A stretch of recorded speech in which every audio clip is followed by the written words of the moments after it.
vamos a mientras verlo así en modo presentación. Igual, si no cambia la presentación, me avisan, por favor. Bueno, pues como les comentaba, este es el curso de intercambiadores de calor de coraza y tubos. Mi nombre es Marco Antonio Conde Sánchez. Soy mexicano y la profesión que tengo actualmente es ingeniero mecánico. Soy gerente mecánico de una empresa que se dedica justamente a la fabricación de equipos de proceso, ¿no? Intercambiadores de calor, recipientes a presión, tanques, equipos paquete, ¿no? Para tratamiento de agua, tratamiento de gas, etcétera. Entonces nosotros fabricamos los equipos dependiendo de la necesidad, dependiendo del proceso que se tenga que llevar a cabo. Y bueno, pues nosotros todo hacemos la ingeniería básica, la ingeniería de detalle, hacemos la fabricación, pruebas, ensayos no instructivos, subcontratamos de repente a otras empresas, ¿no? Por ejemplo, para ensayos no instructivos, la parte de radiografía. Nosotros no tenemos una fuente radioactiva actualmente, entonces subcontratamos el servicio, por ejemplo, ¿no? Una vez que se hacen los ensayos no destructivos, se preparan las pruebas de presión. Generalmente son pruebas de presión, hay otro tipo de pruebas para intercambiadores, más bien dependiendo del intercambiador, pero la más básica, la más común es una prueba de presión y de hermeticidad. Entonces, bueno, nosotros hacemos todo ese proceso, los entregamos en el sitio, incluso pues también si es parte del servicio contratado, pues los ponemos puesta en marcha, ¿no? Entonces, bueno, ya tenemos, la empresa donde trabajo tiene 38 años de experiencia y bueno, pues durante todo este tiempo se han realizado este tipo de equipos, ¿no? Y bueno, pues comenzamos con los antecedentes. Todo parte justamente de la transferencia de calor, ¿no? Este es el concepto térmico, la operación unitaria que es la transferencia de calor, ¿no? ¿Cómo se define la transferencia de calor? Esta es la ciencia de la termodinámica que trata de las transiciones cuantitativas y reacomodos de energía como calor en los cuerpos de materia, ¿no? Esta ciencia está relacionada con el intercambio de energía, el intercambio de calor entre cuerpos fríos, llamados fuente y recibidor, ¿ok? Perdón, entre cuerpos calientes y fríos, ¿no? La fuente es los cuerpos calientes y los fríos es quien recibe esa energía, ¿no? Recordemos que el calor siempre va a ir de mayor a menor temperatura. Entonces, el de mayor temperatura, que es el cuerpo caliente, le vamos a llamar fuente y el frío le vamos a llamar recibidor o receptor, ¿no? Eh, por ejemplo, cuando se vaporiza una libra de agua o se condensa una libra de vapor, el cambio de energía en los dos procesos es idéntico, ¿no? La velocidad a la que cualquiera de estos procesos puede hacerse progresar con una fuente o recibidor independiente es inherente, sin embargo, inherentemente muy diferente. Generalmente la vaporización es un fenómeno mucho más rápido que la condensación, ¿no? Esto obviamente depende del mecanismo que se esté llevando a cabo, ¿no? Si es una transferencia de calor mediante conducción, mediante convección o radiación, que son los principales mecanismos de transferencia de calor. Aquí, si ustedes pueden apreciar, sí, sí se ve, ¿verdad? La lámina de procesos de transferencia de calor. Sí, sí, Como pueden apreciar, bueno, sí. pues apreciar aquí se ven de manera gráfica cómo se están llevando estos procesos, ¿no? Más bien estos mecanismos de transferencia de calor.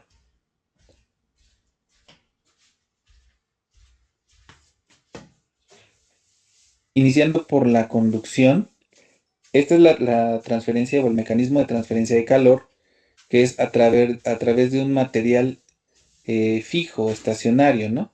Como se muestra aquí en la figura. Esto es que, bueno, pues no sé si ustedes yo creo que sí, todo el mundo, ¿no? Cuando agarramos el sartén, ¿no? Que está en la estufa, de repente si es un sartén de acero, por ejemplo, pues el acero va a transferir calor a nuestra mano mediante el proceso de conducción. en donde los materiales o los dos cuerpos que tienen diferentes materiales, pues van a conducir calor, ¿no? Entonces esto tiene un modelo, ¿no? Que es el calor recibido es igual a un factor K, por el que es el factor de conductividad, el coeficiente de conductividad térmica, por el área y por la diferencial de temperatura con respecto a la longitud. Ese es el proceso de conducción, ¿no? Si la temperatura T está si T es la temperatura en cualquier punto de la pared y X es el grueso de la pared en dirección del flujo de calor, la cantidad de flujo de Q o la cantidad de calor Q está dada por la expresión que estamos viendo en la lámina, ¿no? La que les acabo de describir. Es decir, que donde está la fuente, pues vamos a sentir más caliente, ¿no? Porque vamos a estar más cerca de la fuente. Y conforme vaya avanzando o vaya siendo este delta X, esta diferencial de posición o de longitud, pues va a ir disminuyendo esa transferencia de calor, ¿no? Profesor, Oh, disculpe, ¿ha estado escribiendo algo? ¿perdón? ¿Ha estado escribiendo algo en las diapositivas? Escribiendo, no. Ah, ok, ok, ya, gracias. Sí, no, ahorita solamente la estoy presentando, ¿ok?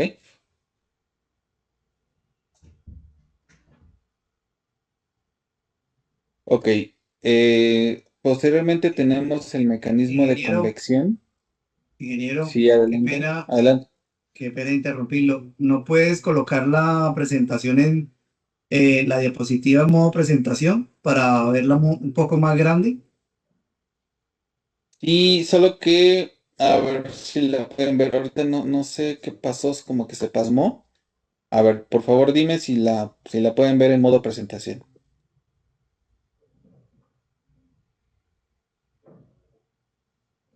No, todavía no. O sí, ahora sí, ya, mucho mejor. Ah, ok. Ahora sí ya la ven en modo presentación. Sí, ya, mucho mejor. Ok, perfecto.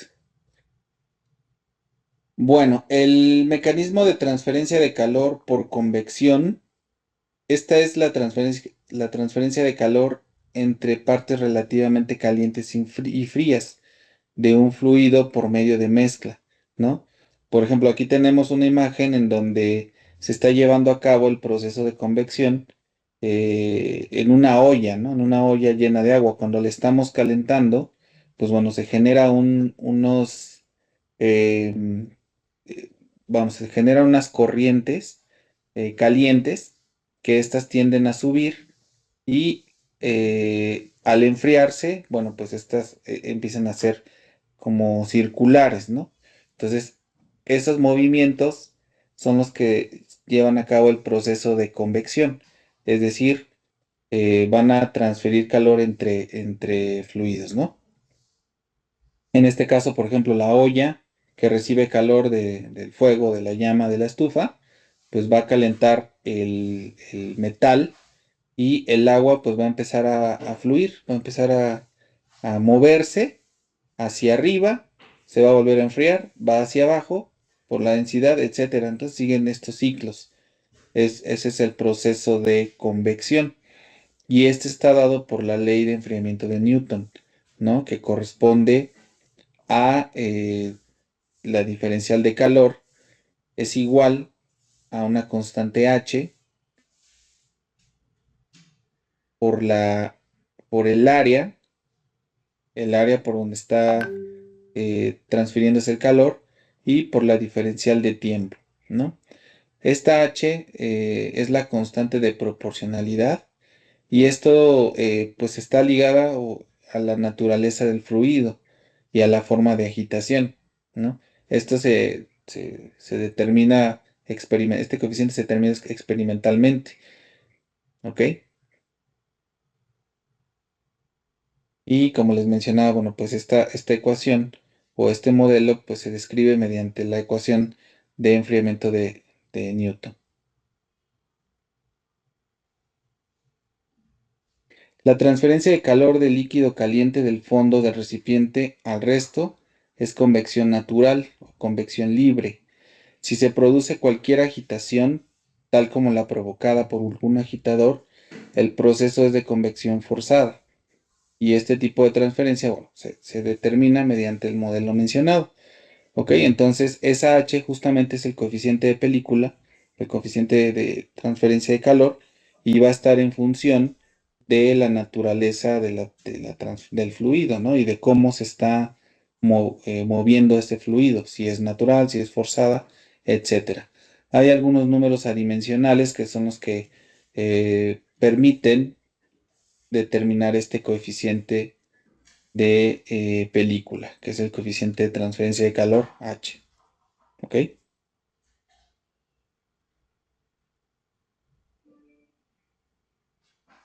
Y como tercer mecanismo, tenemos el mecanismo de radiación. ¿Ok? Este mecanismo involucra la transferencia de energía mediante, de energía radiante, perdón, desde una fuente, ¿ok? A un recibidor. Cuando la radiación se emite desde una fuente a un recibidor, parte de la energía se absorbe por el recibidor y parte es reflejada por él, basándose en la segunda ley de la termodinámica. Boltzmann estableció que la velocidad a la cual una fuente da calor es esta formulita que vemos aquí, que la diferencial de calor es igual a sigma, ¿ok? Por epsilon, por el diferencial de área y temperatura a la cuarta, ¿ok? Sigma es la constante de Boltzmann y el factor E es la emisividad, ¿ok?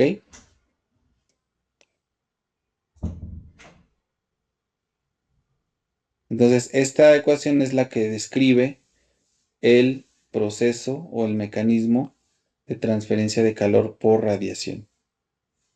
¿Ok? Es de alguna manera un poquito recordar los conceptos, ¿no? De transferencia de calor.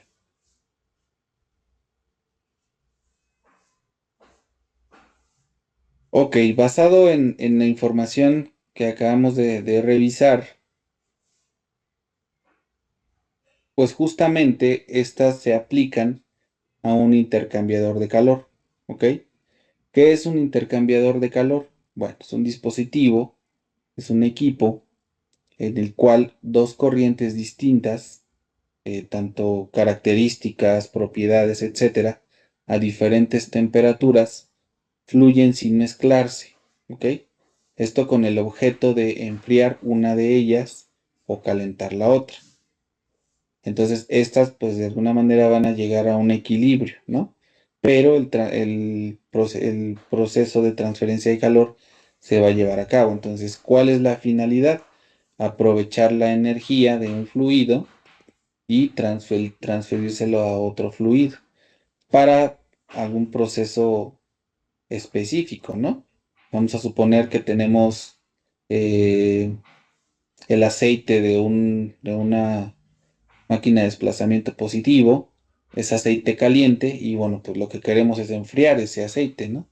Y a la vez tenemos, no sé, por ejemplo, agua que va a una caldera o se va a calentar. Y bueno, entonces lo que vamos a hacer es aprovechar la energía que tiene ese aceite caliente, lo vamos a llevar a un intercambiador de calor y por el otro lado el recibidor que va a ser el agua potable, el agua que se va a calentar, pues va a estar fría. Entonces ahí vamos a aprovechar la energía que trae el aceite caliente para calentar el agua y ese calentamiento del agua a lo mejor pues nos va a ayudar a reducir la cantidad de energía que vamos a suministrarle para llevarla a una temperatura dada, ¿no? Pues, por ejemplo, 80 grados, 70 grados centígrados, le podemos ganar algo ahí algunos grados, ¿no? Entonces, ese tipo de procesos son los que se llevan a cabo en el intercambiador de calor. Entonces, este intercambio de calor aquí, por ejemplo, se muestra una, un esquema, ¿no? Del fluido caliente que le vamos a llamar, va a entrar a una temperatura T mayúscula 1 y va a salir más frío o menos caliente a una temperatura T2. Por el otro lado, a contracorriente, vamos a tener el fluido frío T minúscula 1 y va a salir a T minúscula 2. Obviamente, pues va a salir a mayor temperatura, ¿no? T1 y T2 son temperaturas de entrada y salida del fluido caliente, T mayúscula. Y T1 y T2 minúsculas son del fluido frío. ¿Ok?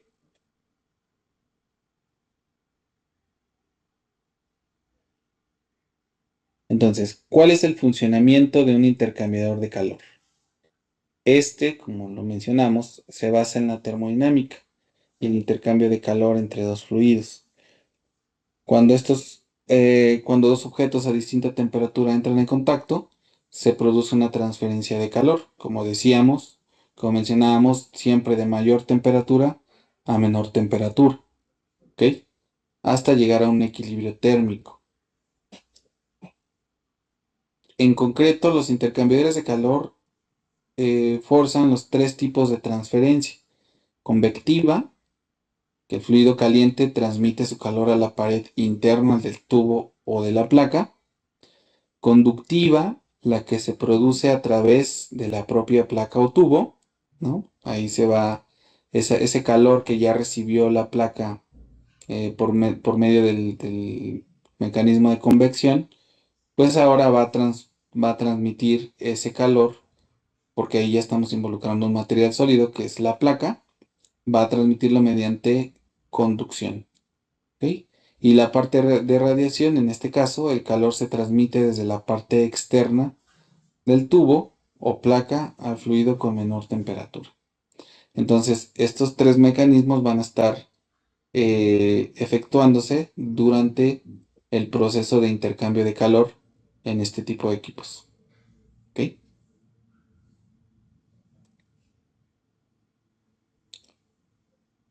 Ahora, ¿por qué tenemos diferentes corrientes, ¿no? Que es una corriente, una circulación en contracorriente y en paralelo. Esto es básicamente cómo se van a arreglar estos flujos, ¿no? Estas corrientes. Entonces, si lo tenemos en contracorriente, quiere decir que el fluido frío va en contra del fluido caliente, ¿no? Por lo general, estos son los que se aprovecha mejor la transferencia de calor. Y el fluido en paralelo, pues los dos tienen la misma dirección, ¿no? Van avanzando a lo mejor a diferentes velocidades, pero en la misma dirección. ¿Ok? Ese se le llama circulación en paralelo. Entonces, cuando mencionemos pues, una circulación o un flujo a contracorriente, o un intercambio a contracorriente, o en paralelo. En algunos casos, las corrientes se cruzan perpendicularmente.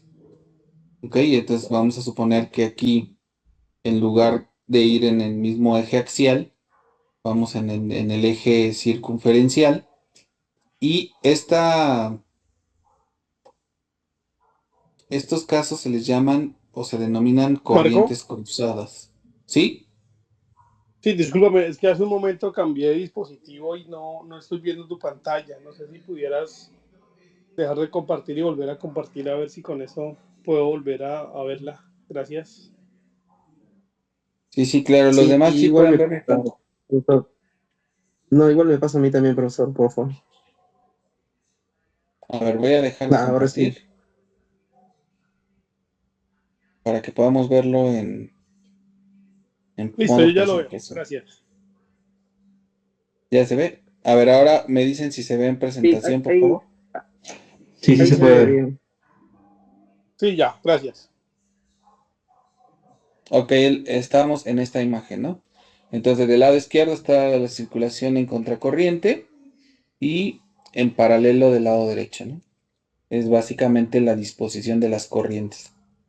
Como mencionaba, hay corrientes cruzadas, que van en el sentido perpendicular. En este caso sería nuestro sentido sí, en el sentido circunferencial, ¿no? Ahorita lo tenemos en el eje axial o eje longitudinal. Y si tuviéramos una corriente en el sentido circunferencial, esta sería corriente, a través de corriente cruzada. Esto de la corriente cruzada se da la mayoría de los casos, o con mayor frecuencia, en intercambiadores de calor de gas líquido. ¿Ok? Y va a estar en función, pues, de qué tanto podemos aprovechar el área de intercambio de calor.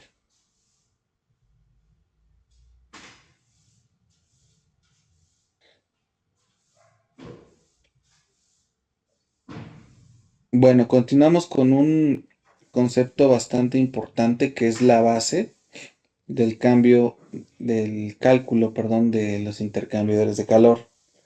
Es la diferencia media logarítmica de temperatura, ¿ok? Conocida como MDLT, ¿de acuerdo? Entonces, cuando se realiza una transferencia de calor sin cambio de fase, se dan dos situaciones típicas, ¿ok? En la primera, ambas temperaturas, temperatura del fluido frío y temperatura del fluido caliente, varían simultáneamente, ¿ok? Y T, que es la temperatura del fluido frío, lo hace creciendo desde T1 minúscula hasta T2.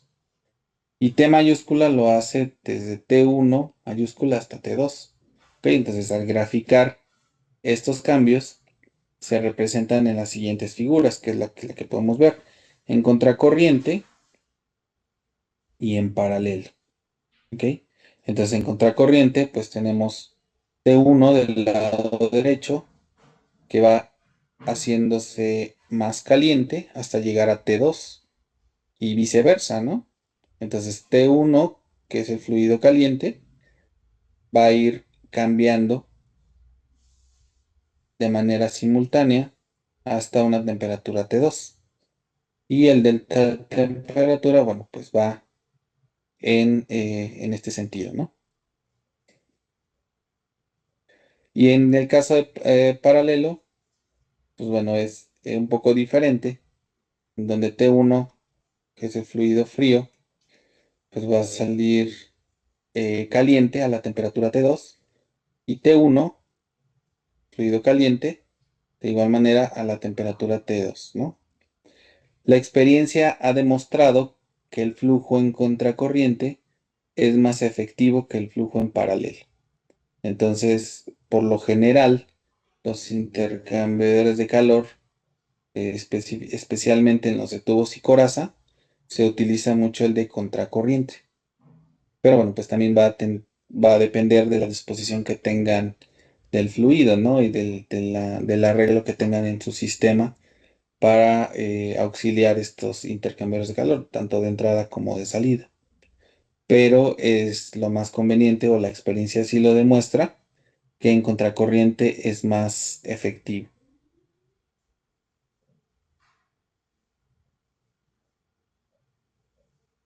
Listo, Marco, hay una pregunta.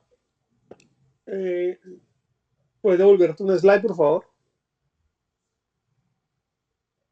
Sí, adelante. Sí, ahí en cualquiera de los dos casos, si, o sea, tanto cuando el fluido es en contracorriente o en paralelo, se puede llegar a dar un cruce de temperaturas y si sí, ¿cuál sería como la consecuencia o qué pasaría? Realmente lo que se determina, lo que se quiere evitar justamente son los cruces de temperatura, ¿ok? Pero va a depender justamente de las propiedades del fluido. Entonces vamos a ver más adelante estos factores adicionales que tenemos para la MDLT, en donde pudiera existir algún cruce de temperatura y cuál sería la consecuencia, ¿no? Entonces eso lo vamos a ver un poquito más adelante.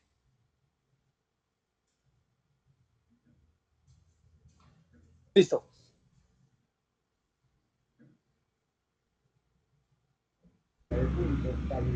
Profesor, una consulta. Sí, adelante. La MLDT puede ser igual a 0. La MDLT, habría que revisar en qué casos podría ser igual a 0. En algunos casos puede salir igual a 0, puede ser en paralelo o en contracorriente, pero el valor puede ser 0 o diferente 0. Tiene que ser diferente de 0 para que haya transferencia de calor. ¿Por qué? Porque aquí, si lo vemos, bueno, ahorita avanzando en la siguiente diapositiva, ¿no? Este es el cálculo de la MLTD. Entonces, como vamos a tener una diferencia de los fluidos, pues no da 0, ¿no? Tiene que ser diferente de 0, o nos va a dar diferente de 0. Ya, pues gracias.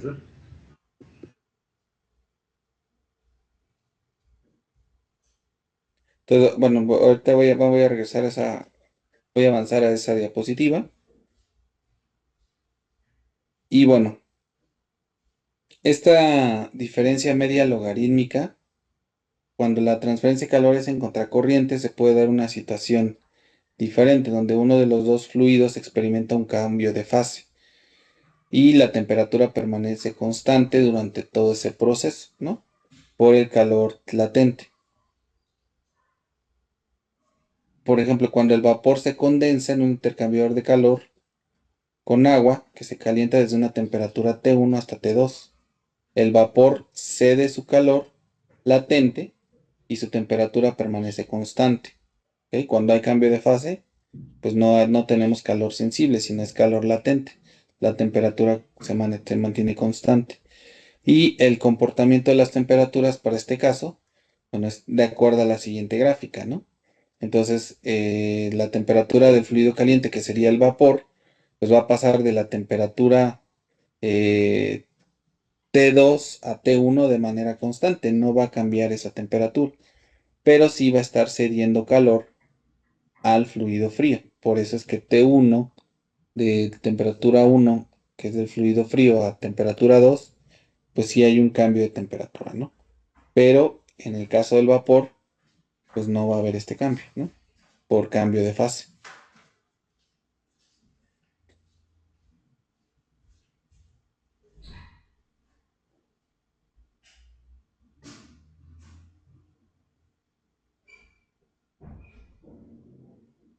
Y bueno, como mencionaba hace un momento, esta es la manera de que se determina la diferencia media logarítmica de temperatura, que es un parámetro que vamos a estar utilizando para el diseño de intercambiadores de calor.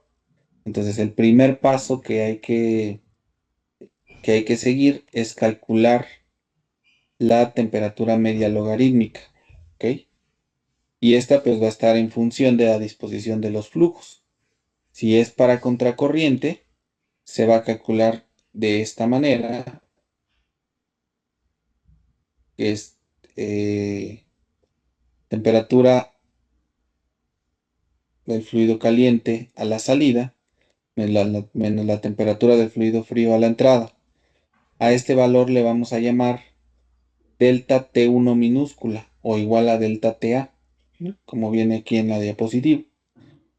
Y lo mismo para la temperatura caliente a la entrada menos la temperatura fría a la salida, y a esto le vamos a llamar delta TB. Para el fluido en paralelo es un poco distinto, porque vamos a restar las dos temperaturas a la entrada, es decir,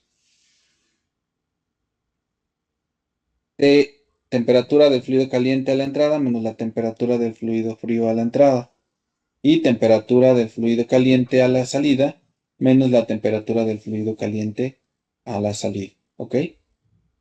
Y una vez que tenemos estos valores de delta TA y delta TB, o delta T1 o delta T2, pues vamos a hacer esta operación, que es la MLTD que es delta T2 menos delta T1, entre el logaritmo natural de delta T2 entre delta T1. ¿Ok? Entonces siempre vamos a necesitar calcular este parámetro. Es fundamental para el cálculo térmico de los intercambiadores. ¿Ok? Disculpe, ¿y cuál es el significado exacto de MLTD? ¿Por qué no simplemente se podría aplicar un delta de T máximo, digamos? O no sé, esa es una temperatura logarítmica media, ¿cierto? Me imagino que tiene alguna explicación más, como que digamos, más matemática, tal vez.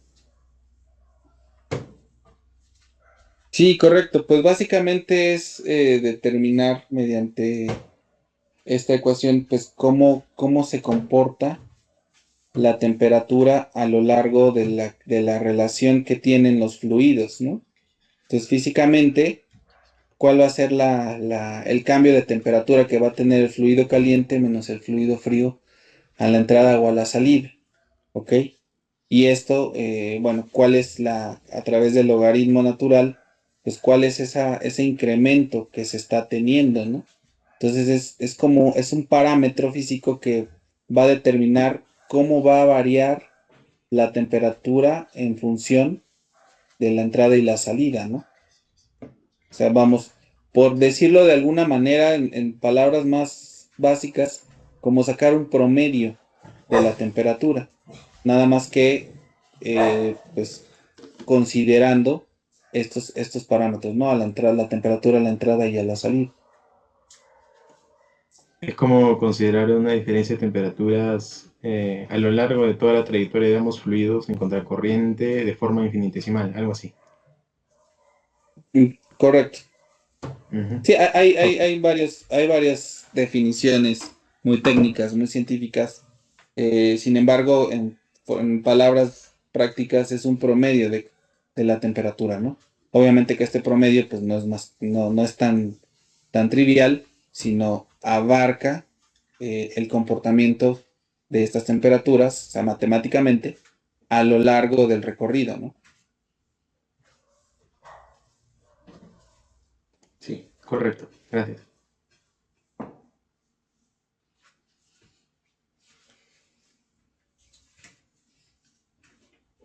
Y bueno, aquí vemos un ejemplo, ¿no? De cómo calcular. Entonces, nada más es sustituir. Por ejemplo, el ejemplo dice, un intercambiador de calor, la temperatura de entrada del fluido caliente, que es de 300 Fahrenheit, y la temperatura de salida a 200 Fahrenheit. ¿Ok? Y tenemos que la temperatura del fluido frío es 100 Fahrenheit y a la salida 150 grados Fahrenheit. Entonces, nos pide calcular el MLTD en el intercambiador. No es más que sustituir, ¿no? Esto vamos a calcular en contracorriente en ambos casos y simplemente es sustituir. Delta T2, decíamos que es temperatura caliente a la entrada menos temperatura del fluido frío a la salida, que es 300 menos 150, nos da 150. Y delta T1, que es temperatura del fluido caliente a la salida, menos la temperatura del fluido frío a la entrada, y esto nos da 100 grados Fahrenheit. Sustituyendo en la ecuación de MLTD, pues nos da un valor de 123.5 grados Fahrenheit. ¿Ok? Y en paralelo, pues hacemos lo mismo, ¿no? Para delta T1 tenemos que la temperatura del fluido a la entrada, el fluido caliente a la entrada, menos la temperatura del fluido frío a la entrada, y la delta T2 es temperatura del fluido caliente menos la temperatura del fluido frío a la salida, ambos a la salida. Y eso nos da un valor de 108 grados Fahrenheit. ¿Ok? Al ser mayor la fuerza impulsora, se debe preferir el flujo en contracorriente. Porque la transferencia de calor es directamente proporcional a la MLTD. Quiere decir que mientras más grande sea este parámetro, mayor transferencia de calor vamos a tener. Eso quiere decir que vamos a aprovechar mucho mejor la energía, ¿no? Con mayor efectividad.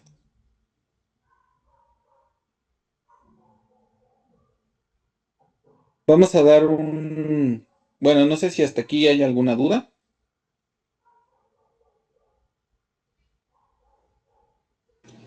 Buenas noches. Eh, mm, no, ninguna ahorita. Ok, vamos a dar 10 minutitos, como lo comentábamos, de receso. Ahorita son 8:34 aquí en hora México, 9:34 hora Perú. Y nos escuchamos a las 8:45, o sea, 10 minutitos. ¿De acuerdo? Ok. Ok. De acuerdo, profesor. Ok, nos escuchamos. Los intercambiadores de calor principalmente se agrupan de tres maneras. Intercambiadores de tubos, intercambiadores de Los intercambiadores de calor principalmente se agrupan de tres maneras. Intercambiadores de tubos, intercambiadores de superficie plana e intercambiadores compactos. Para los intercambiadores de tubos, tenemos de doble tubo, de casco y tubos o tubos y coraza, que es lo mismo, de serpentín sumergido y enfriador de cascada. Para el caso de los intercambiadores de superficie plana, tenemos los intercambiadores de placas y recipientes enchaquetados. Ahorita vamos a ver a qué se refiere cada uno de ellos. Y por último, los intercambiadores compactos. Sí, bueno, ¿me escuchan? Sí, profesor, sí se escucha. Ah, ya, perdón. Ok, los intercambiadores de tubos son los más conocidos, los más utilizados en la industria, gracias a su mayor flexibilidad. Y estos pueden ser de tubos o de doble tubo, los tipo hairpin, o los de tubos y coraza. En este caso, los de tubos y coraza son los más utilizados en la industria. Ajá, vamos a encontrar diferentes tipos de intercambiadores de tubos y coraza. Para ello vamos a, bueno, la siguiente sesión, en las siguientes sesiones vamos a estar revisando los tipos de intercambiadores de tubos y coraza, ¿no? De acuerdo al tema, que es el Tubular Exchangers Manufacturer Association, la asociación de fabricantes de intercambiadores de tubos. Entonces, para estos, pues hay diferentes configuraciones que pues nos van a dar dependiendo diferentes aplicaciones. ¿Ok? Denme, por favor, un par de minutos. Perdón, ¿ahí me escuchan? Sí, recién, profesor. Sí, Sí, sí, se le recién. está escuchando, profesor. Ok. Perdón, sin querer dejé el micrófono apagado. Ok, estaba en esta imagen y les estaba comentando que el siguiente intercambiador de calor es de serpentín sumergido. Este tipo de intercambiadores se utilizan cuando no hay mucho presupuesto o mucho tiempo para la fabricación. Entonces consta de un recipiente, un tanque de almacenamiento que va a almacenar un fluido. Por lo general también se utilizan en fluidos viscosos, en fluidos que necesitan, por ejemplo, bueno, que tienen otra densidad, otra viscosidad y que no son tan sencillos para poder fabricarse como uno de tubos y coraza, ¿no? Entonces, este tipo de intercambiadores, la ventaja es que tienen una alta efectividad y además son removibles. Se pueden transportar y son de fácil mantenimiento. ¿Qué quiere decir? Que estos, al ser removibles, estos serpentines, se pueden limpiar tanto por dentro y por fuera. Y ya dependiendo del diseño mecánico, pues estos van a poder llevar, no sé, bridas intermedias, pueden ser, aparte de desmontables, son modulares o en una sola pieza, ¿no? Pero bueno, estos tienen esa facilidad para la limpieza exterior y el mantenimiento, ¿ok?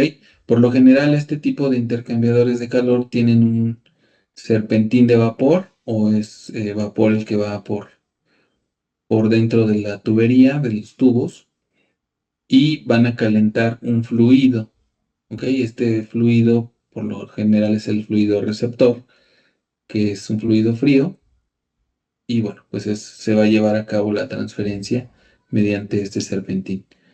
Dependiendo de la viscosidad o dependiendo del tipo de fluido, pues llevan un agitador para favorecer la transferencia de calor. ¿Ok?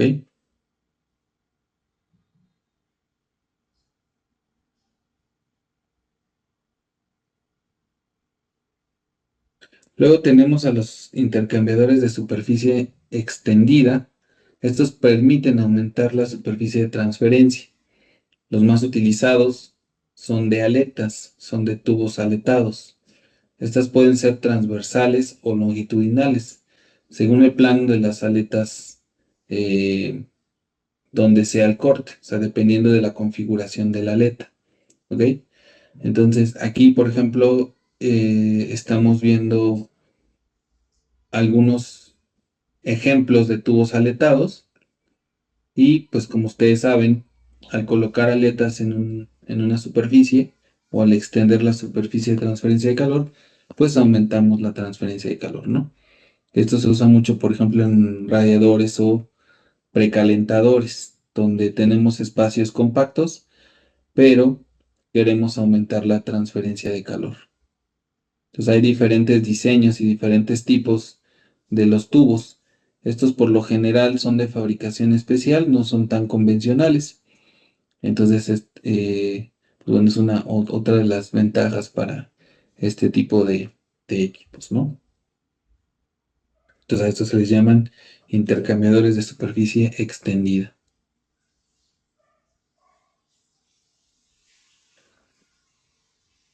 Luego tenemos los intercambiadores de placas.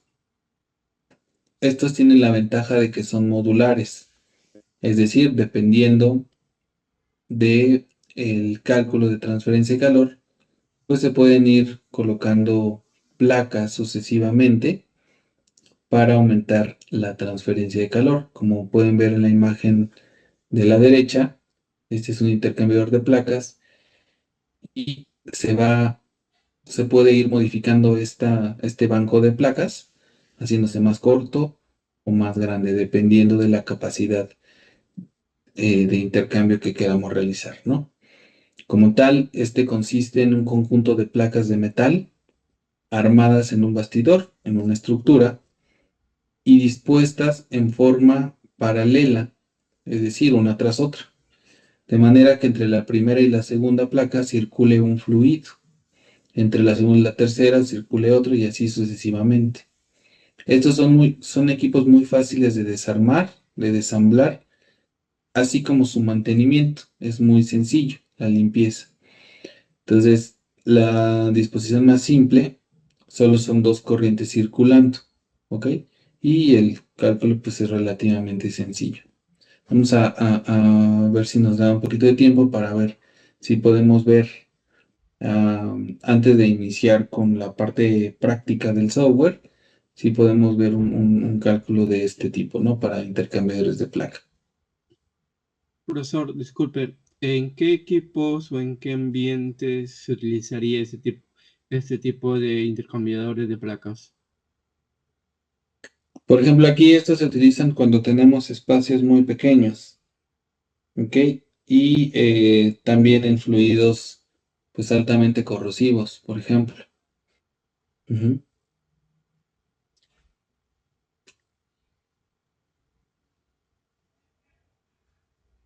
Una consulta. El enfriamiento, todo como usted mencionó, se puede expandir, pero me supongo que tiene que tener un límite de expansión, ¿correcto? Y el cálculo para hacer las... He visto este tipo de intercambiadores y mi consulta es más por el diseño. El diseño que va entre las placas, ¿siguen algún patrón? ¿Tienen alguna fórmula o algo? ¿O simplemente es diseño ya neto del fabricante?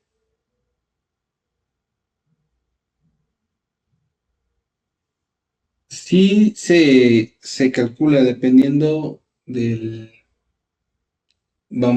de la configuración y de la necesidad, se determinan estas corrientes, ¿no? Estos pasos por donde va a ir cruzando tanto el fluido caliente como el fluido frío.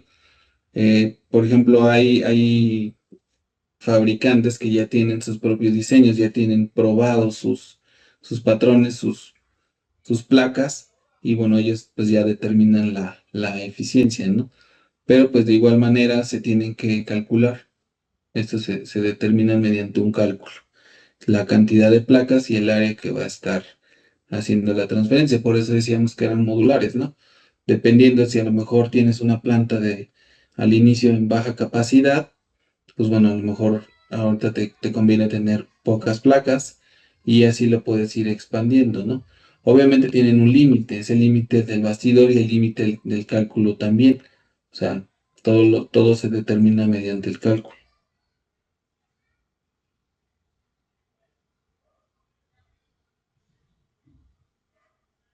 Gracias.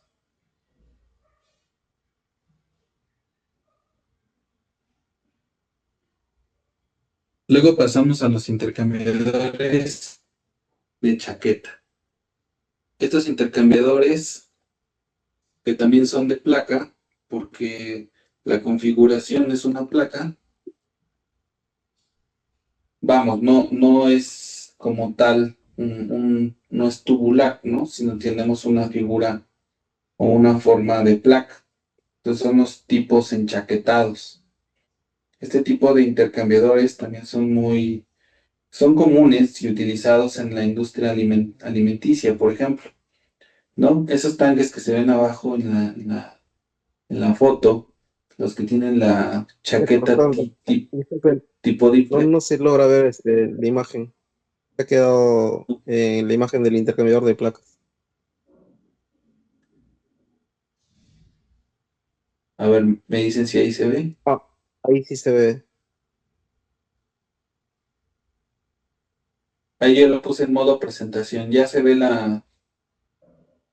la diapositiva del intercambiador tipo chaqueta. No, sí se visualiza el intercambiador de placas aún. Todavía. A ver, es que no sé, es un problema que tiene Teams que de repente se pasma.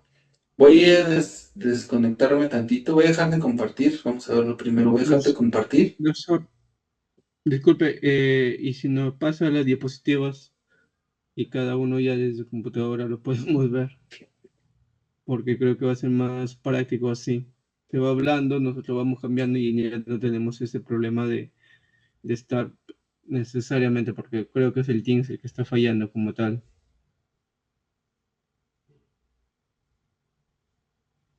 Ok. Sí, sí se puede. Nada más denme un minuto para compartírselas. O Permítanme. si no, ahí nomás, profesor, ya no lo ponga, ahí sí se ve, ya no lo ponga en la vista total, ¿no? De la diapositiva. Ahí abierto el PowerPoint nomás, así como está.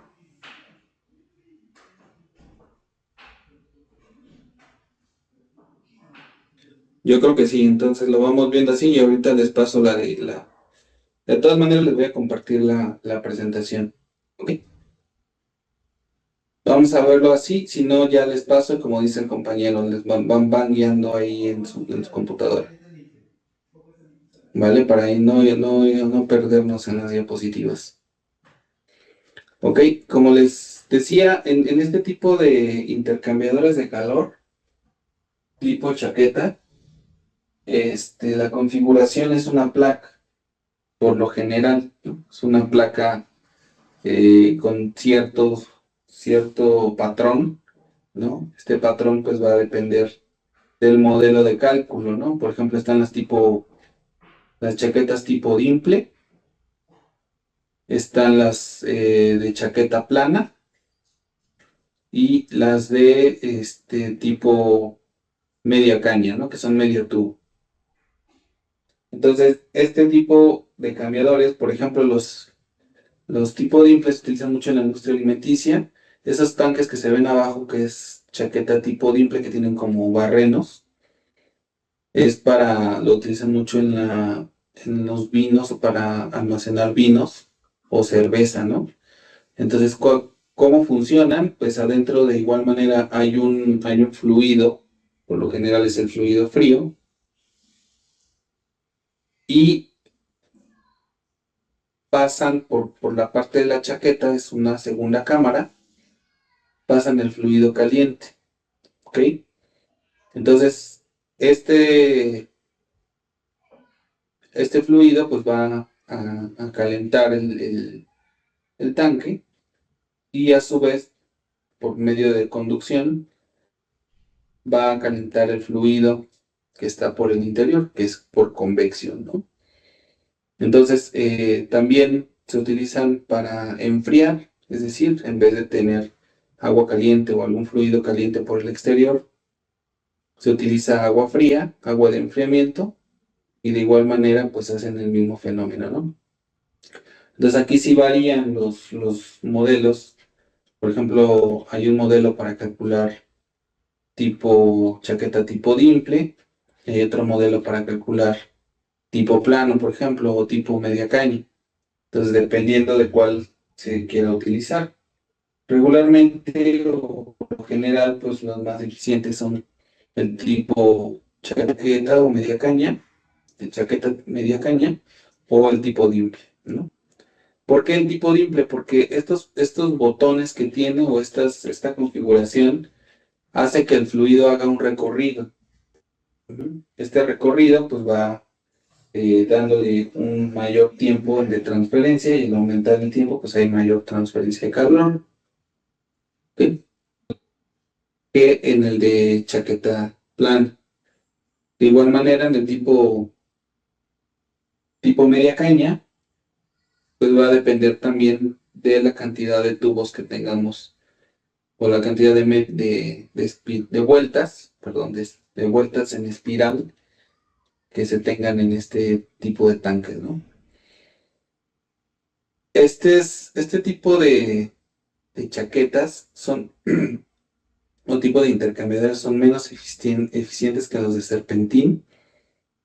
Tienen un mayor costo inicial y son difíciles de limpiar, ¿ok? Por el acceso a la chaqueta, porque es una chaqueta cerrada, por lo general. Sin embargo, estos pues se utilizan mucho, como les mencionaba, en la industria alimenticia, donde los fluidos pues no representan mayor problema por corrosión o por suciedad, sino son fluidos limpios, ¿ok? Entonces la configuración de este tipo de tanques es justamente para no contaminar el fluido que está adentro, ¿no? Como les mencionaba, pensando en que estos tanques tienen vino, pues si tienen algún material extraño, como que pudiera ahí almacenar alguna suciedad, pues no puede estar en contacto con el fluido, ¿no? Entonces estos tanques están aislados entre la parte externa y la parte interna, a diferencia del de serpentina. Entonces estos son más utilizados en la industria alimenticia y de cuidado personal.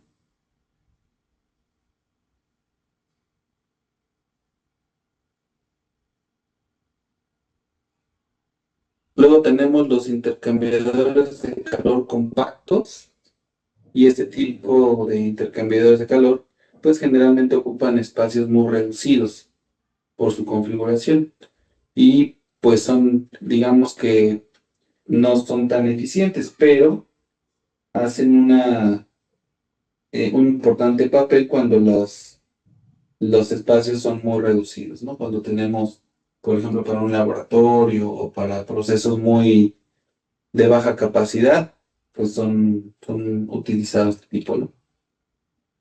Por ejemplo, estos intercambiadores que están en la imagen son de tipo espiral.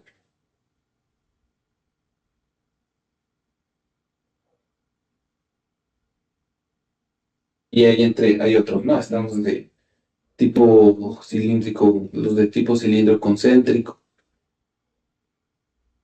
etcétera.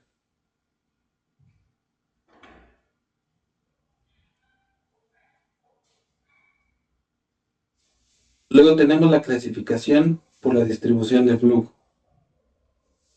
Aquí tenemos 4 configuraciones que son las más comunes, dependiendo de la trayectoria del flujo. Flujo paralelo, como ya veíamos, contracorriente, también ya lo vimos, y de flujo cruzado en un solo paso o flujo cruzado en varios pasos. Pues cuando lleguemos ya a la parte de diseño mecánico, vamos a ver cómo afectan o cómo es la configuración de este tipo de cambiadores, ¿no? Dependiendo, por ejemplo, del flujo cruzado en un solo paso o los de múltiple paso.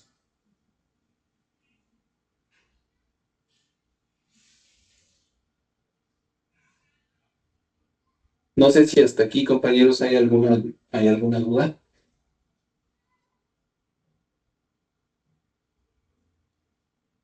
Por ahora no, profesor. Si me van siguiendo, sí se va viendo las diapositivas, ¿verdad? Sí.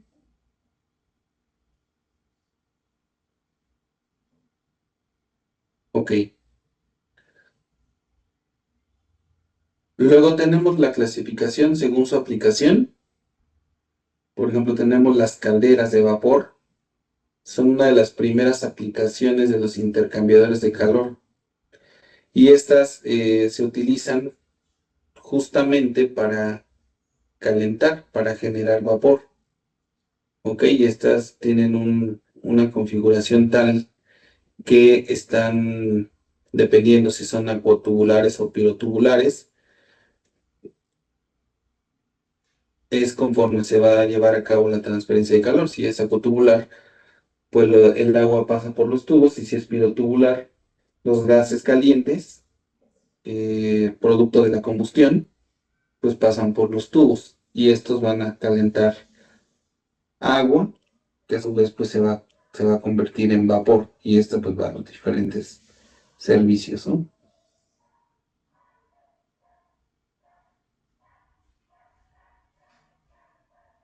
Tenemos los condensadores.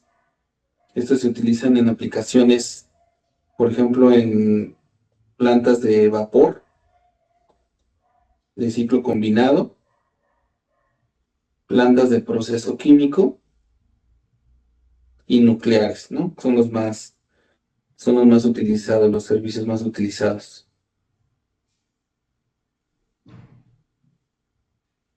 El tipo más común es el condensador de superficie, y este tiene la ventaja de que se recircula a la caldera por medio del sistema de alimentación. Ujú. Estos justamente sirven para condensar el vapor.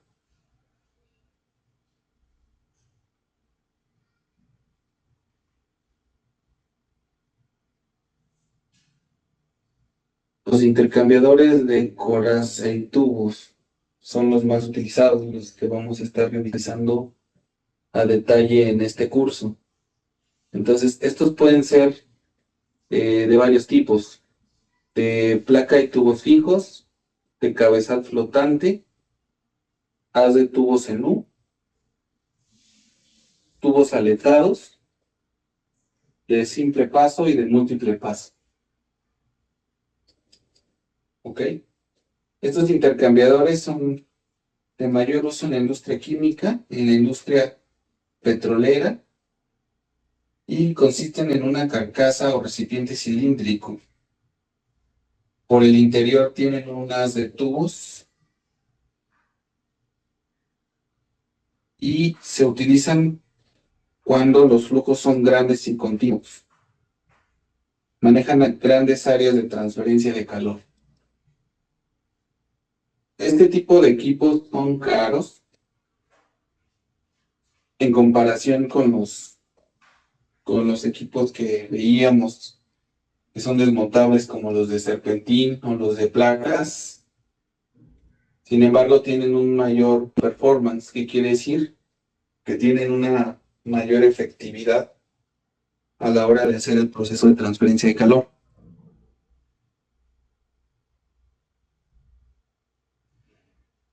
En las siguientes clases vamos a estar revisando este tipo de intercambiadores a detalle, en donde, pues bueno, como mencionábamos al inicio, pues vamos a estar revisando el ASME, por ejemplo, y el tema. Entonces, por ejemplo, los de placa y tubos fijos son, son dos espejos que están fijos, es decir, que no se mueven. Digamos que son los que más, los más económicos, llamémoslo de alguna manera, al igual que los tubos en U. Sin embargo, pues tienen algunas deficiencias, ¿no? O algunas desventajas más que deficiencias.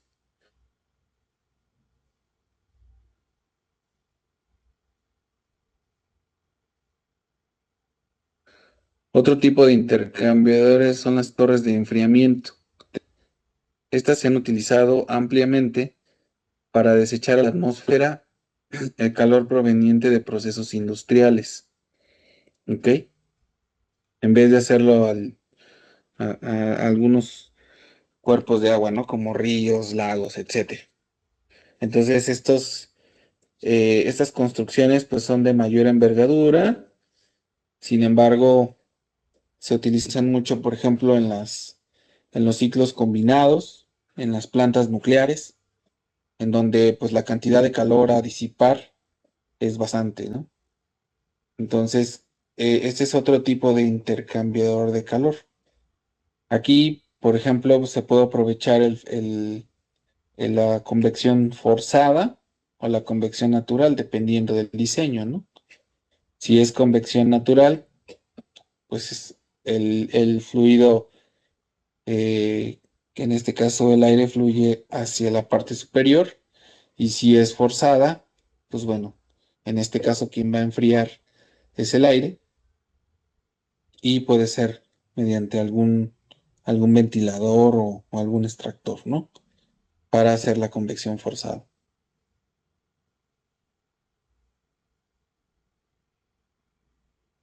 Profesor, Sí, adelante.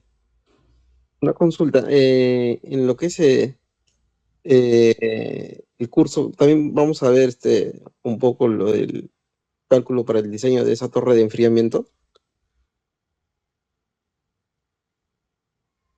No, no, de hecho, nos vamos a enfocar, y el cálculo mecánico que vamos a estar haciendo, el cálculo termodinámico, es a los intercambiadores de coraza y tubos.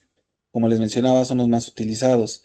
Desafortunadamente, el curso, pues bueno, no da para revisar a detalle cada tipo de intercambiador, ¿no?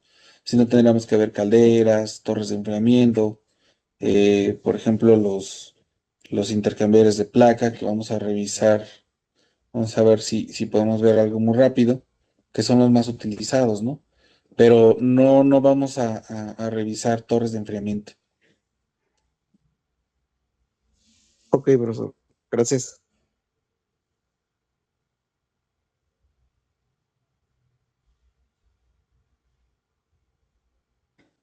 Profesor, disculpe, ¿el curso también va a abarcar sobre evaporadores y condensadores?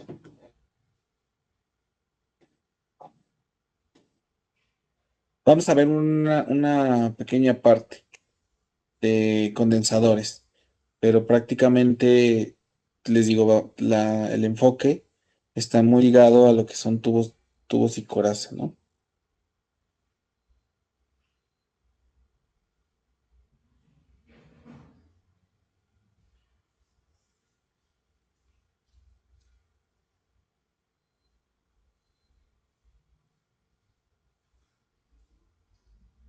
¿Ok? ¿Alguna otra duda?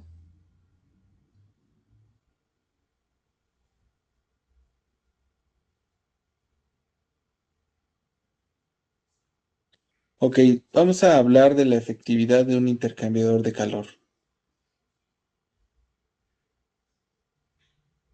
¿Qué es la efectividad en un intercambiador de calor? Esto pues se relaciona específicamente a la efectividad que se tiene en la transferencia de calor y se define como la razón de transferencia de calor lograda en un intercambiador a la máxima transferencia posible.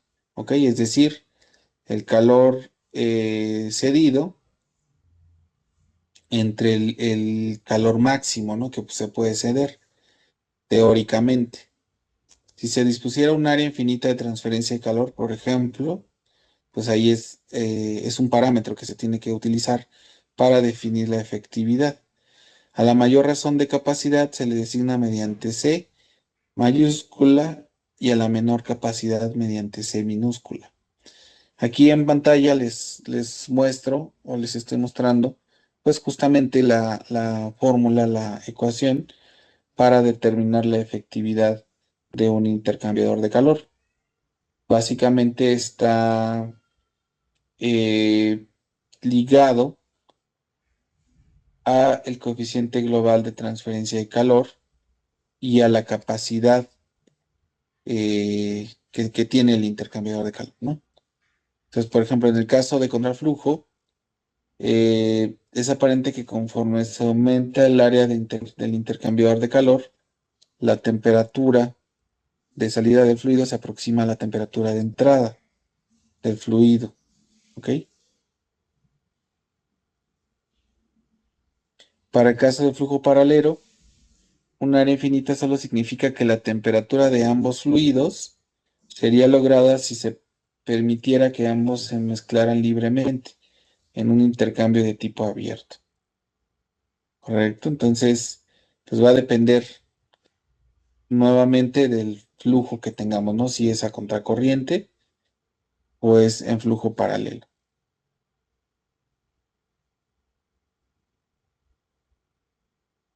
Entonces, más adelante vamos a revisar este cálculo, ¿no? Cómo se aplica.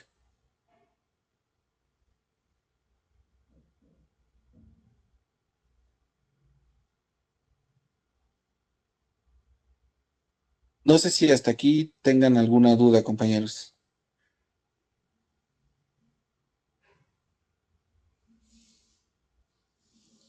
No, por ahora no, profesor.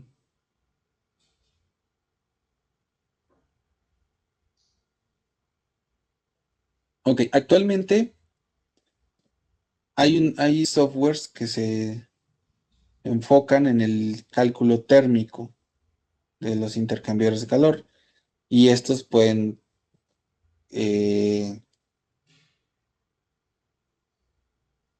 pueden determinar el dimensionamiento de estos intercambiadores, el cálculo termohidráulico, con ese software. Por ejemplo, está el HTRI, está el Aspen, que son los más conocidos, en los cuales ustedes ingresan, bueno, obviamente tiene una interfaz, ingresan los valores de entrada, las propiedades de los fluidos, la configuración, etcétera, algunos parámetros, y ustedes pueden ir realizando pues algunas corridas de diferentes casos, ¿no? Por ejemplo, a flujo mínimo, a flujo máximo, ¿no? A, a condición de ruptura o de ruptura de tubos o incluso pues a paro, ¿no? Eh, es muy común utilizar este tipo de software para el diseño de los intercambiadores de calor. Sin embargo, pues estos softwares son un poco caros, ¿no? Entonces, digo, pues si la inversión lo amerita, pues yo recomiendo a los que se dedican a realizar el cálculo de esos intercambiadores de calor, pues lo pueden utilizar, ya que pues maximiza el tiempo de cálculo, ¿no? Y además pueden hacer varios casos o varias corridas en un solo análisis y esto pues determina ventajas en la ingeniería que se está realizando para el diseño de estos cambiadores, ¿no? Entonces, estos software ya traen modelos precargados. Estos modelos precargados, pues son modelos termodinámicos que se utilizan para calcular, ¿no? El área de transferencia, la cantidad de tubos, la caída de presión, que es un parámetro importante para el diseño de estos equipos. Entonces, aquí en la siguiente diapositiva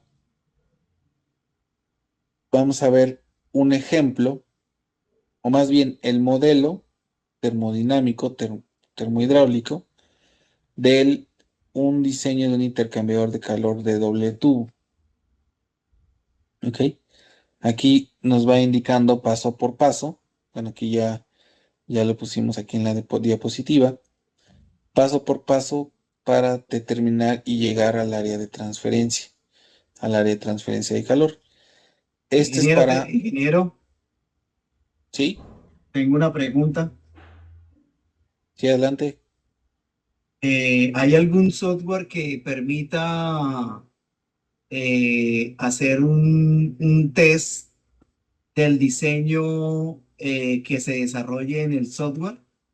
O sea, un test de funcionalidad o de optimización de que tenga el intercambiador de calor de acuerdo a lo diseñado.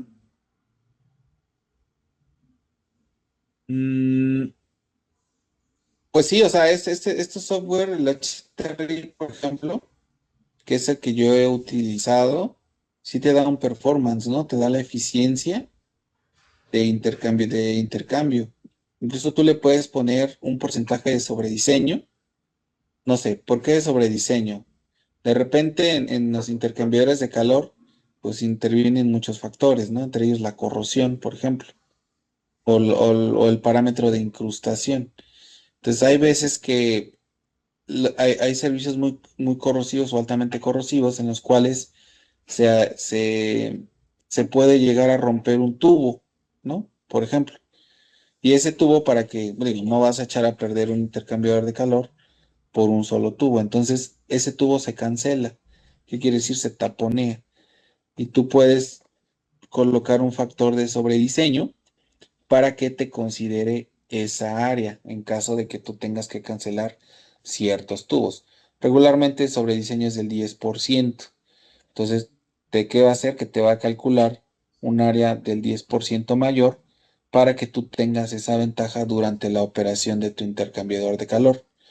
Entonces, estos software pues sí te dan ese perfil, te dan ciertos cálculos y el performance de cómo se va a comportar el intercambiador de calor con la información eh, que tú le estás indicando.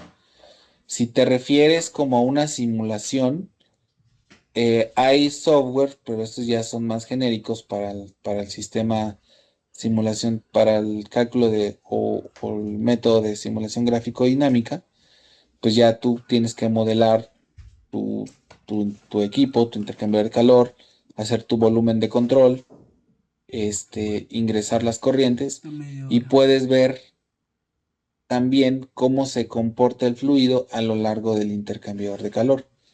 Digo, estos software también ya son muy especializados, por ejemplo, se utiliza el ANSYS o que es el más común, o hay otros, ¿no? Por ejemplo, también en SolidWorks, si no mal recuerdo, en el módulo de Flow Simulation, también se puede realizar este tipo de análisis, ¿no?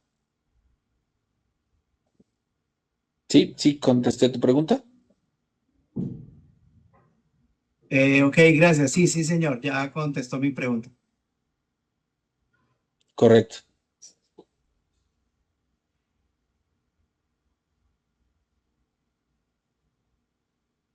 Muy bien. ¿Alguien más tiene alguna otra duda?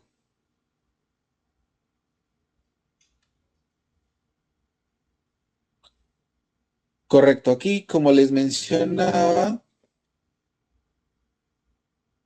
pues esta es una metodología para iniciar con el cálculo de un intercambiador de calor. Básicamente es muy parecida a la de tubos y coraza, que también vamos a estar revisando. Entonces hay un método, esto igual lo saqué de una bibliografía que al final les voy a compartir, en donde viene esta serie de pasos para el cálculo de los intercambiadores de calor. Si ustedes hagan puedan hacer su plantilla e ir revisando parámetro por parámetro, ¿no? Digo, la ventaja de hacerlo de esta manera es que digamos, los cálculos son más sensibles, son más perceptibles, ¿no? Entonces, podemos ver dónde nos estamos equivocando. A diferencia de un software que sí nos ayuda muchísimo en el tiempo, en la optimización, pero de repente, como no conocemos el código de programación que tiene el software, pues de repente a veces no sabemos pues por qué saca un resultado u otro, ¿no? No logramos discernir entre los resultados. Entonces, este tipo de metodologías pues nos dan esa ventaja, ¿no? Que podemos ir viendo si estamos altos, si estamos bajos, si hay un factor que estamos colocando de manera correcta, etcétera, ¿no? Entonces, aquí yo quería mostrárselos para ir lo siguiente. O sea, por ejemplo, aquí vamos a hacer el diseño de un intercambiador de doble tubo. ¿Qué es un intercambiador de doble tubo? Pues es de tubos concéntricos. Vamos a tener un tubo en la parte exterior que va a traer un fluido y un tubo en la parte interior que va a traer otro fluido, ¿no? Entonces, lo primero que debemos de realizar es un balance térmico. ¿Cuál es ese balance térmico? Pues, ¿cuál es el calor que se va a transferir, ¿no? El calor transferido total. ¿Cómo se define? El calor, en su forma básica, es igual a la masa por la capacidad calorífica del fluido, que es el Cp, por el delta T, que es el cambio de temperatura. ¿Ok? Luego, el siguiente paso, bueno, ahí vamos a obtener el calor total que se va a transferir. ¿Ok? Entonces, ¿cómo? Pues con el delta T. ¿De qué temperatura a qué temperatura vamos a partir? Posteriormente vamos a calcular la temperatura mínima logarítmica. Si es para contraflujo o si es en flujo en paralelo, dependiendo, ¿no? Ahorita vamos a ver la metodología, después viene un ejemplo. Entonces vamos a ver un ejemplo. Entonces, con la ecuación que ya vimos, que por cierto, y dicho sea de paso, en la siguiente sesión vamos a revisar el factor de corrección de la MLTD. O sea, dependiendo de la cantidad de número de pasos, la cantidad de, ¿cómo se llama? Por ejemplo, el parámetro de flujo cruzado. Entonces ya se empieza a complicar. Esta ecuación ya no es tan sencilla. Entonces se empieza a hacer más y más grande. Entonces hay un factor, hay unas gráficas, bueno, hay una manera de determinar el factor de corrección de manera analítica y a partir de esa forma analítica, de esa obtención de la ecuación, se pueden determinar parámetros y esos parámetros se pueden graficar. Entonces, de manera práctica, vamos a revisar las gráficas del factor de corrección. pero eso ya lo vamos a ver en la siguiente clase. Entonces ahorita el siguiente paso es calcular la MLT, ¿no? La temperatura media logarítmica. Como siguiente paso vamos a determinar,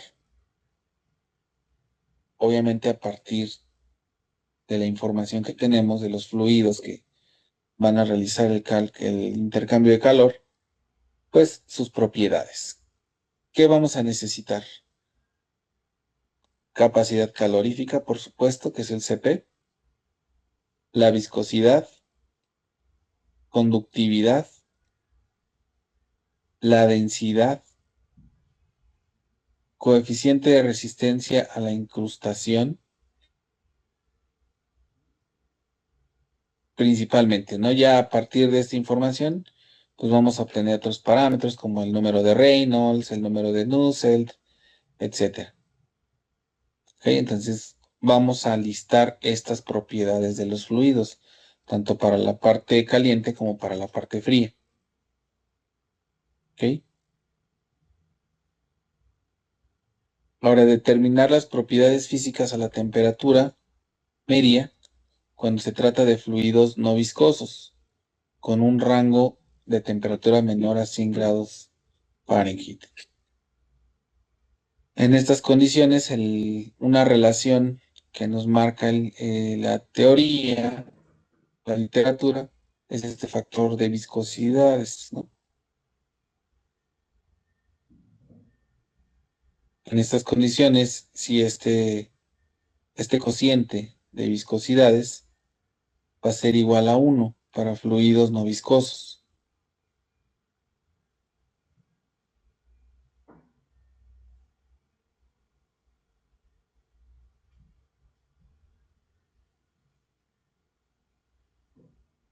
Luego vamos a determinar las propiedades físicas a la temperatura calórica, cuando se trata de fluidos viscosos o hidrocarburos, haciendo de la figura 5.74 y utilizando las siguientes ecuaciones, cuando Tc, que es el fluido caliente, mayúscula, y Ts, el fluido frío.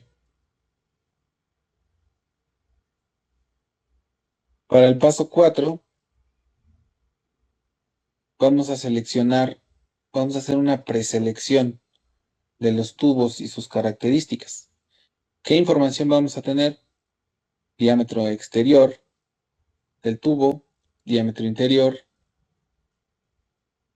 en este caso del tubo más grande, del tubo exterior, diámetro interior del tubo menor y diámetro exterior del tubo menor, el espesor o cédula de los tubos, el área de el área de la sección transversal de ambos, del tubo mayor como el tubo menor, y el diámetro equivalente. ¿Ok? Entonces vamos a listar esos datos de la tubería. Ahora, ¿cómo vamos a saber de qué tamaño, no? Entonces, aquí hay una combinación entre la parte térmica y la parte mecánica. Cuando empezamos a revisar la parte mecánica, que empezamos a ver el tema, nos vamos a dar cuenta que dependiendo del tamaño del intercambiador, pues es el diámetro de los tubos, ¿no? Entonces vamos a ir iterando, que vamos a ir jugando con estos valores, porque estos son los que nos van a dar el área de transferencia. Entonces vamos a ir jugando con estos valores para determinar, pues, la mayor cantidad de transferencia de calor, ¿no? Entonces, cuando determinemos ciertos parámetros, vamos a ir al estándar, a la norma, cuáles son los diámetros de tubo más utilizados, la cédula o el espesor que se pueden fabricar, etcétera. Entonces, con esa información, pues vamos a avanzar y complementar nuestro diseño térmico.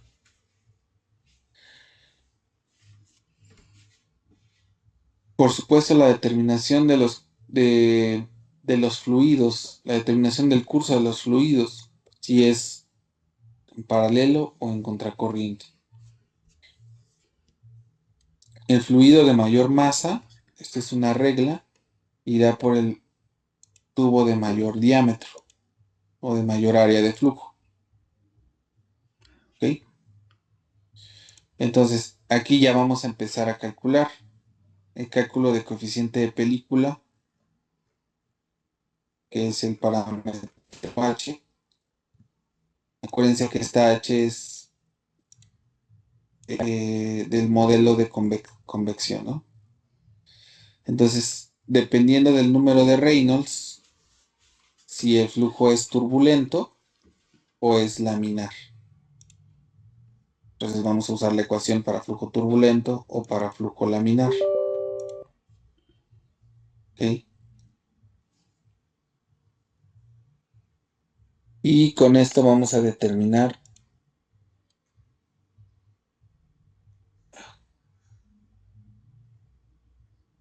HT. HI, que es, decíamos, para flujo turbulento, flujo laminar, y luego HT, que es el coeficiente de película en el interior del tubo interno corregido, y HI en el tubo, en el interior del tubo interior, dice. El factor J, el factor térmico de Colbert. Entonces vamos a leer un gráfico. Aquí en el diseño de intercambiadores de calor, prácticamente todo se parametriza, ¿no? O sea, hay gráficas parametrizadas en donde vamos a tener que ir consultando, dependiendo del número de Reynolds o dependiendo de las características del intercambiador.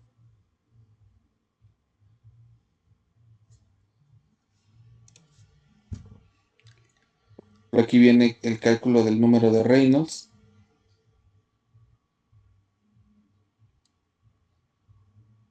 En donde D es el diámetro, G es la velocidad másica o el flujo másico, M es la masa de fluido que circula por el interior, el área es el área de la sección transversal del tubo.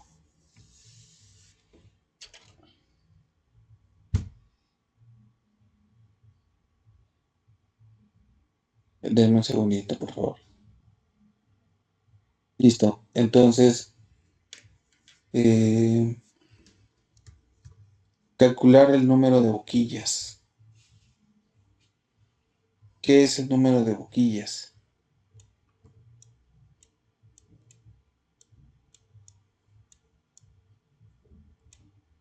Se refiere al número de vueltas que va a realizar el calentador o el intercambiador, ¿no? Es el número de vueltas que va a estar en función del área de transferencia de calor. Entonces esto será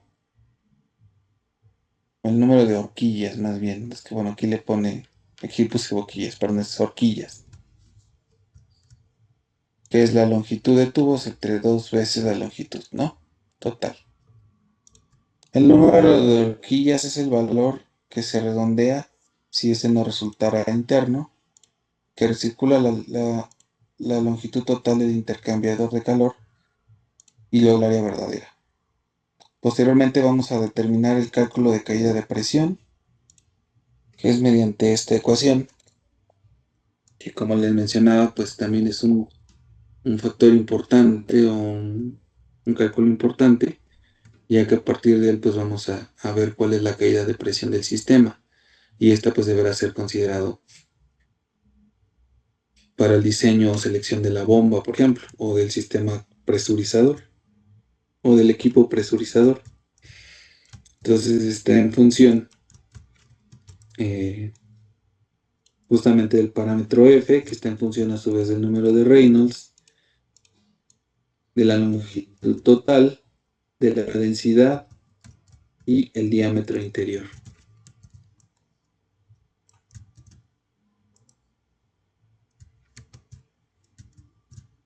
Para el cálculo de la caída de presión del lado del tubo exterior, pues se determina de manera similar. ¿Ok? Aquí surge un parámetro que es el diámetro equivalente. Y el diámetro equivalente es el diámetro interior del tubo exterior menos el diámetro exterior del tubo interior. ¿Ok?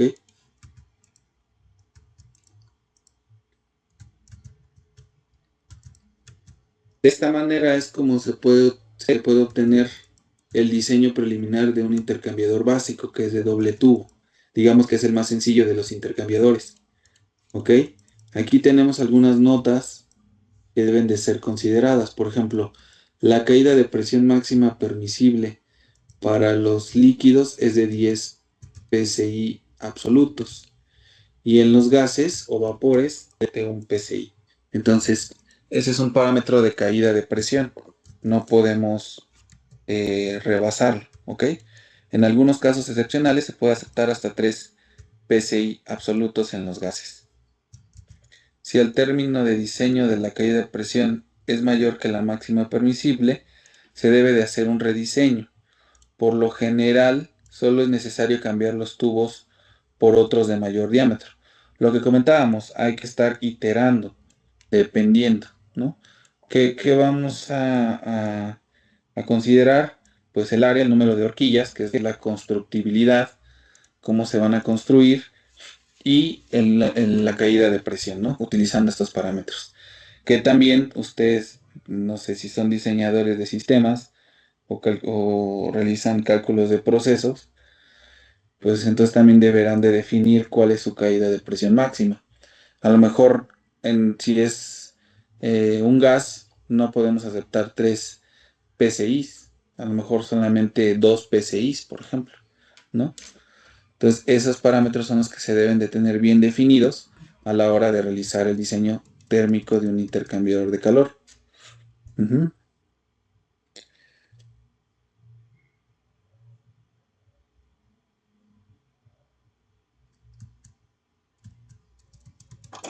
Tengo entendido que al momento de hacer un cálculo o diseño de tuberías, uno de los factores de diseño, como usted dice, es la caída de presión. Es importante, tanto para gases, líquidos, pero generalmente se mide por unidad de longitud, no en realidad tanto como una unidad de presión en sí. Siempre es por una unidad de longitud. Bueno, que yo tenga entendido, todavía no he diseñado intercambiadores de calor, pero sí. Sí, eso es para tuberías, pero cada equipo de proceso tiene una caída de presión calculada y eso debes de considerarlo porque, por ejemplo, vamos a suponer un sistema de filtración de agua. Entonces, un filtro te va a dar una caída de presión, ¿no? El equipo como tal, una caída máxima, ya sea limpio o sucio, igual en un intercambiador de calor. Tu caída de presión va a ser limpio o sucio. Entonces también ahí entra el factor de incrustación, el factor de ensuciamiento. Entonces para que tú puedas determinar la caída de presión limpio y la caída de presión sucio. Entonces ese parámetro lo debes de considerar a la hora de seleccionar tu bomba, ¿no? Por ejemplo, en este tipo de intercambiadores, si tienes, no sé, tantos metros de línea de tuberías, tienes codos, vueltas, tienes este intercambiador de calor, tienes una torre, por ejemplo, en una endulzadora de gas, ¿no? Pues hay muchos equipos, intercambiadores de calor, torres de proceso, contactores, está el reboiler, está, pues, obviamente toda la línea de tuberías, los tanques de expansión, todo eso te genera caída de presión. Entonces, para seleccionar tu bomba, tu equipo presurizador, pues necesitas considerar esa caída de presión, ¿no? Entonces, eso es lo que va a ir sumando para que tú puedas determinar la cabeza de la bomba, la presión que va a llegar. Sí, tienes razón, o sea, sí es por metro lineal o por longitud, pero para líneas de tubería, para equipos, cada equipo tiene su manera específica de calcular su caída de presión. En este caso, como es un equipo de proceso, se calcula la caída de presión de esta manera, ¿no? Entonces tenemos que considerarla.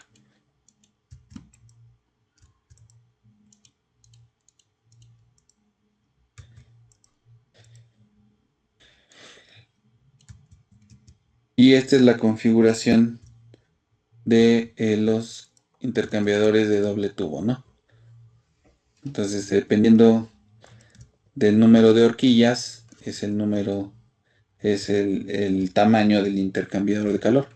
Si ustedes, obviamente cuando se diseña un equipo, se verifica la constructibilidad, se verifican los materiales, el costo-beneficio, y pues a lo mejor cuando son eh, temperaturas o son flujos bajos, pues se utiliza este tipo de intercambiadores. Ya para flujos más altos, ya se utilizan otro tipo, como los de tubos y coraza, ¿no? Entonces la ventaja de los tubos y coraza es que lo pueden usar para flujos bajos y para flujos altos. Y tienen una buena efectividad. Entonces, en este tipo de intercambiadores son los más sencillos, son los que se construyen más fácilmente, los más baratos, pero también están limitados para la cantidad de flujo a manejar, ¿no? Y el área de transferencia también es limitada. Entonces esta es la configuración, por ejemplo, para flujo paralelo y para flujo en serie. Aquí se refiere a, a la configuración ya como tal del intercambiador de calor, ¿no?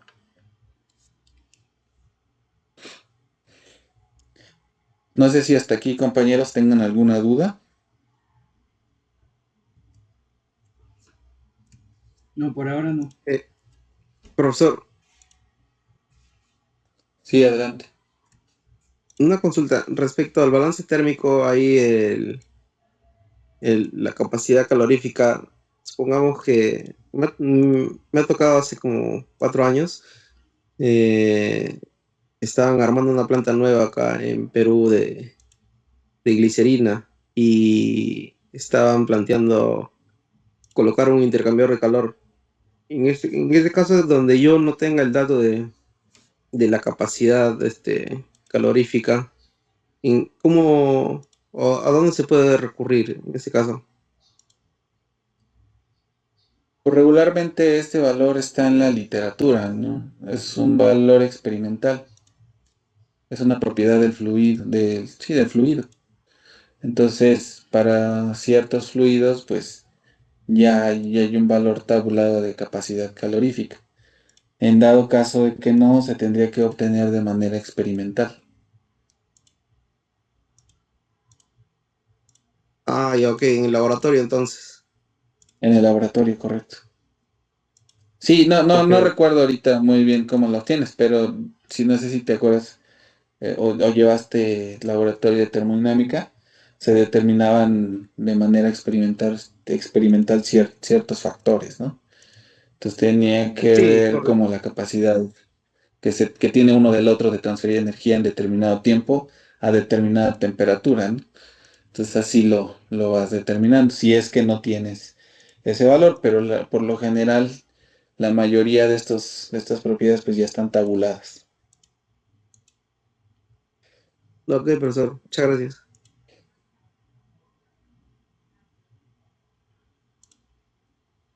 Muy bien, si no hay más preguntas, damos por concluida la sesión del día de hoy. Mañana temprano les comparto la, la presentación y también les van a compartir el link de la grabación. Digo, todo este curso está grabado por sesión, entonces se los van a ir compartiendo, ¿vale? Aquí sí les recomiendo que vayan ya viendo el tema del software en el grupo, por ahí les voy a compartir el teléfono, si es que no está en el grupo, ahorita se los comparto, del área de soporte para que se pongan en contacto con él y les pueda ayudar si es que tienen algún tema para la instalación del software. Lo estaremos utilizando, si no el viernes, el próximo lunes ya lo vamos a estar utilizando de lleno, ¿vale? Yo creo que el viernes ya lo podríamos estar utilizando.